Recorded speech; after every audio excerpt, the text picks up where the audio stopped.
Welcome to Survival Theory. First of all, if you're not prepping, if you're not getting prepared for what's to come or what may come, that is foolish.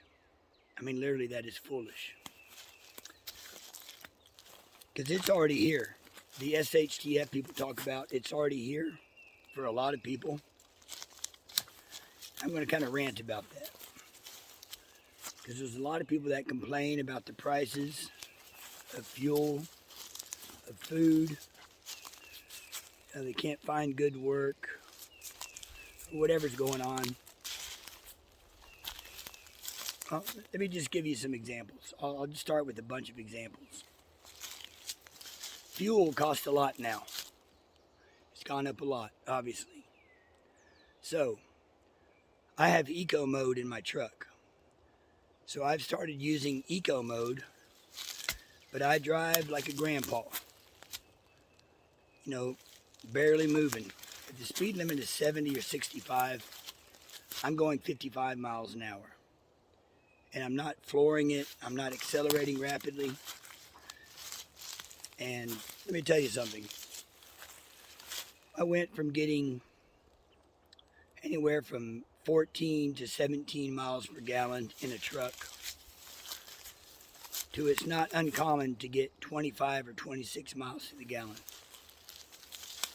Now I'll let you do the math. Let's say on a good day with normal driving, 17 miles to the gallon, now I'm getting 24 or 25. If I'm driving hundreds and hundreds of miles a week, how much money am I saving? How much does that put a dent in the extra cost for my fuel? Quite a bit. I avoid the toll roads if possible. Sure, you can save some time, but if I can save $5 by not taking the toll road, and it only costs me an extra 6 or 7, 8, 10 minutes maybe.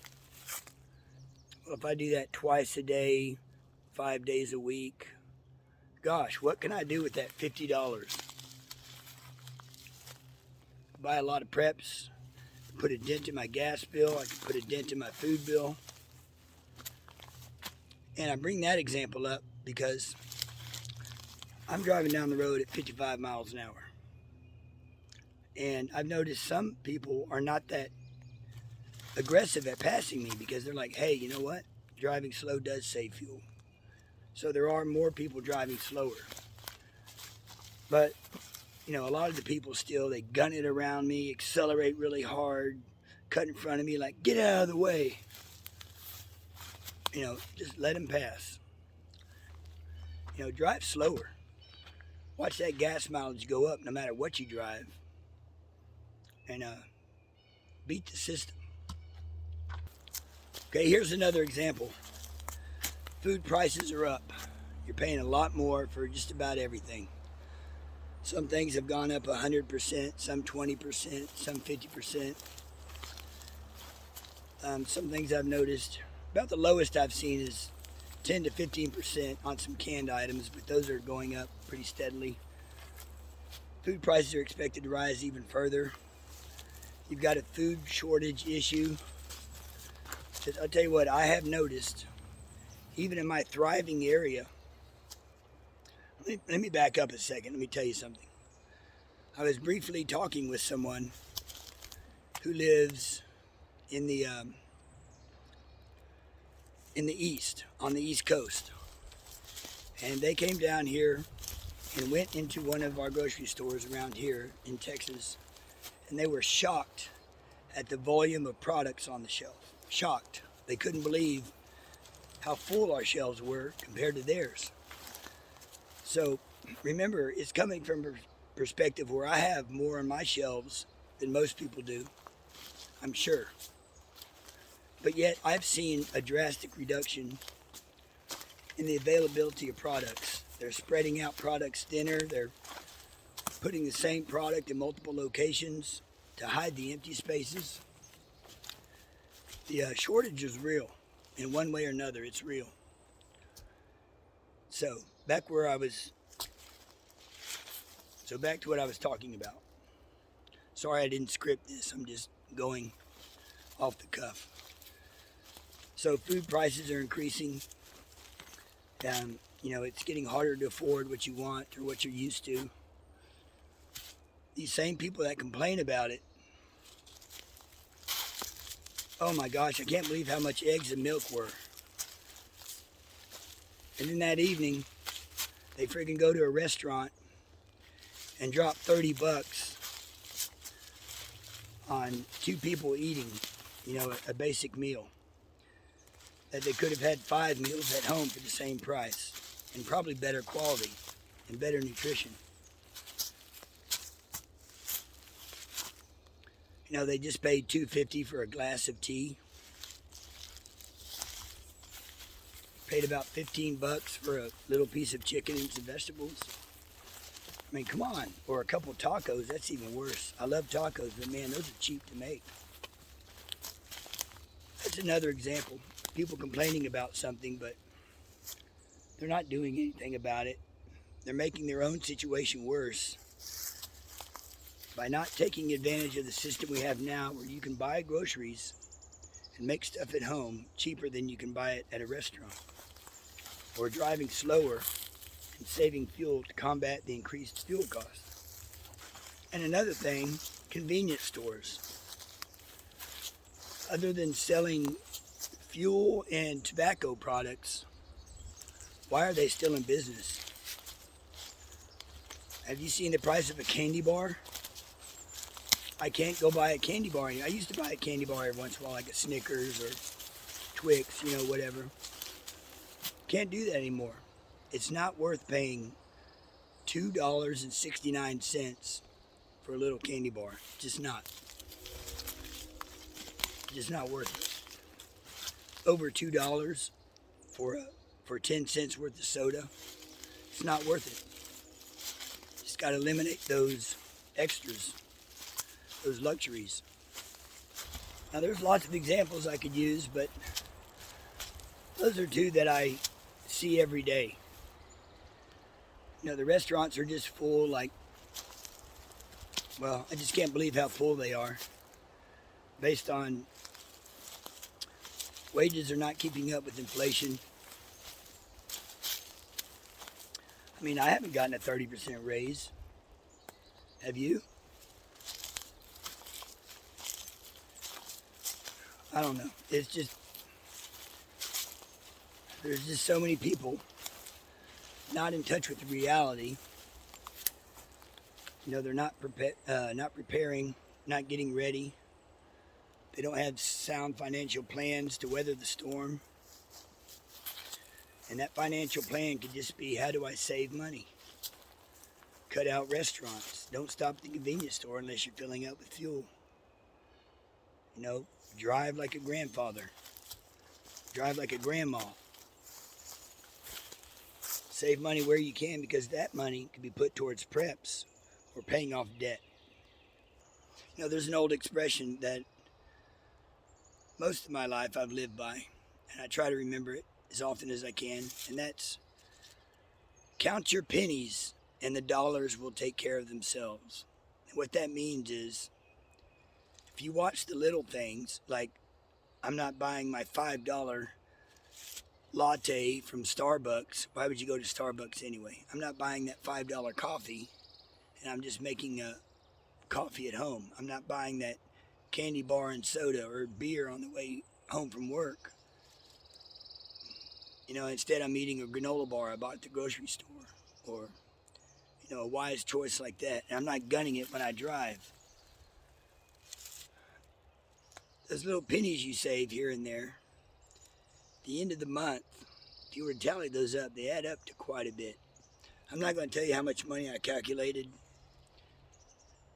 how much money I saved changing my driving habits, but it's considerable. Let's just put it that way, it's considerable. And of course, not eating at restaurants and things like that, that knocks $20-$30 in big chunks just like that every time you avoid it. Tell you what, it's a lot of rice and beans and peanut butter and bullets you can buy.